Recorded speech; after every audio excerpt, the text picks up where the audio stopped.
আপনি এই বাংলাদেশ থেকে যদি অস্ট্রেলিয়া যান, এই বাংলাদেশ থেকে যদি ইন্ডিয়া যান, যেখানেই যান না কেন, আকাশে যান, পাতালে যান, মৃত্যু আপনাকে আসবে।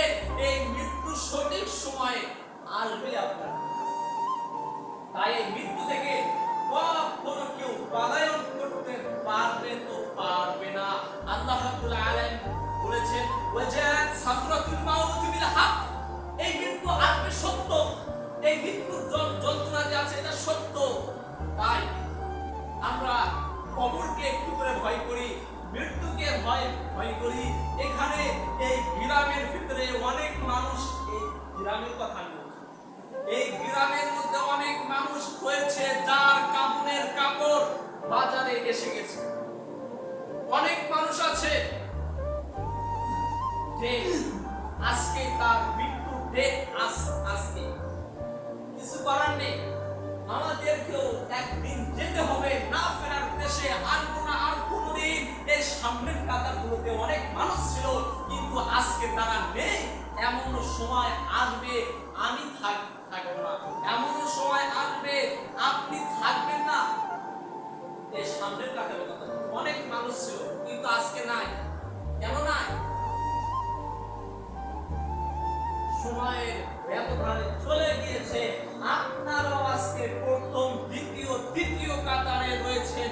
আপনার একদিন সময়ের ব্যবধানে থাকবেন না, আপনাকেও যেতে হবে অন্ধকার কবরে। তো কবরে সম্মানিত উপস্থিতি, আল্লাহ রাব্বুল আলামিন যেন সবাইকে যেন এইগুলো যেন প্রচার এবং মানার জন্য তৌফিক দান করে দেয়। আল্লাহুম্মা আমিন। আল্লাহ রাসূল সাল্লাল্লাহু আলাইহি ওয়াসাল্লাম বলেছেন যে এই জুমার দিন ফজিলতপূর্ণ একটি দিন, এই জুমার দিন খুব গুরুত্বপূর্ণ একটি দিন। আল্লাহ নবী সাল্লাল্লাহু আলাইহি ওয়াসাল্লাম বলেছেন যে ব্যক্তি এই জুমার দিন মসজিদে এলো, জুমার দিন মসজিদে আসার পর আল্লাহ রাব্বুল আলামিনের জিকির করলো না, আল্লাহ রাব্বুল আলামিনের জিকির করলো না, নবী সাল্লাল্লাহু আলাইহি ওয়াসাল্লামের সুন্নাহ মোতাবেক আমল করলো না, আল্লাহ রাসূল সাল্লাল্লাহু আলাইহি ওয়াসাল্লাম বলেন যে ব্যক্তি জুমার দিনে মসজিদে এসে, যে ব্যক্তি আল্লাহর জিকির ছাড়া ঘুমিয়ে থাকবে, যে ব্যক্তি জুমার দিনে মসজিদে এসে আল্লাহর জিকির ছাড়া ঘুমিয়ে থাকবে, আল্লাহ নবী সাল্লাল্লাহু আলাইহি ওয়াসাল্লাম বলেন আল্লাহ রাব্বুল আলামিনের ফেরেশতা তার জন্য লানত করে। আপনাদেরকে বলছি, আমি অনেক দূর থেকে এসেছি, আমি এখানে কোনো গল্প বলার জন্য আসিনি।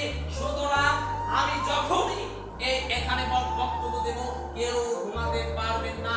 আমি কোনো অপ্রয়োজনীয় জন্য কোনো বাক্য বলতে আসিনি। সম্মানিত উপস্থিতি, কেউ ঘুমানোর চেষ্টা করবেন না।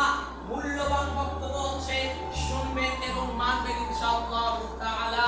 সম্মানিত উপস্থিতি, আল্লাহ রাব্বুল আলামিন বলেছেন ওরা শুনেও শোনে না, ওরা দেখেও দেখে না, ওদের চক্ষু আছে দেখে না, ওরা হচ্ছে কি বলেন তো, পশু পাখির মতো। কি পাখির মতো? আমার কথা না, আল্লাহর কথা। কিসের মতো? পশু পাখির মতো। এই জুমার দিনে আপনারা আলেন, কষ্ট করে এলেন, আপনারা শুনলেন, মানলেন না।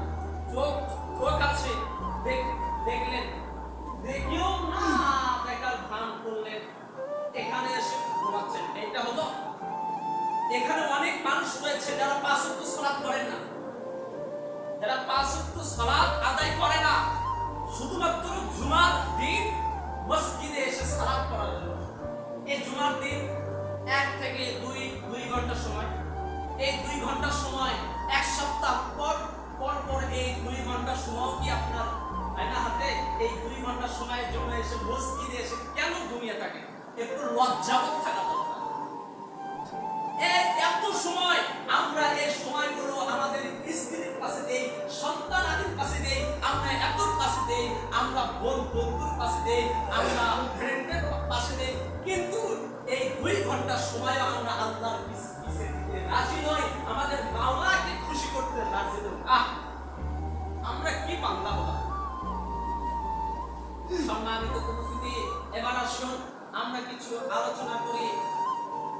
আল্লাহ রাব্বুল আলামিন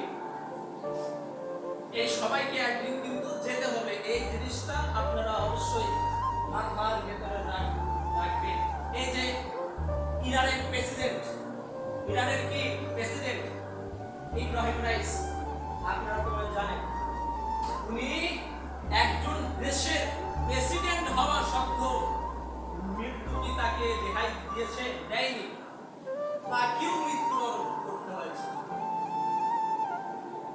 ইব্রাহিম রাইস আল্লাহ রাব্বুল আলামিন তাকে জান্নাতুল ফিরদাউস দান করুন, আল্লাহুম্মা আমিন। উনি একজন সেই ভালো মাপের একজন সরকার ছিলেন, ইরানের প্রেসিডেন্ট। পুরো দেশ এই যে ফিলিস্তিন ভাইরা যে মার খাচ্ছে, এই যে যত দেশ বলেন আপনার ভারত, পাকিস্তান, মানে অর্থনৈতিক যে দেশগুলো রয়েছে যেমন সৌদি আরব, মালয়েশিয়া, এই দেশগুলো আপনার ইসরায়েলকে দেখে ভয় করে। সেখানে আপনার ইরান ইব্রাহিম রাইস তিনি সেখানে বুক খুলে তিনি ফিলিস্তিন ভাইদের পাশে দাঁড়িয়েছেন।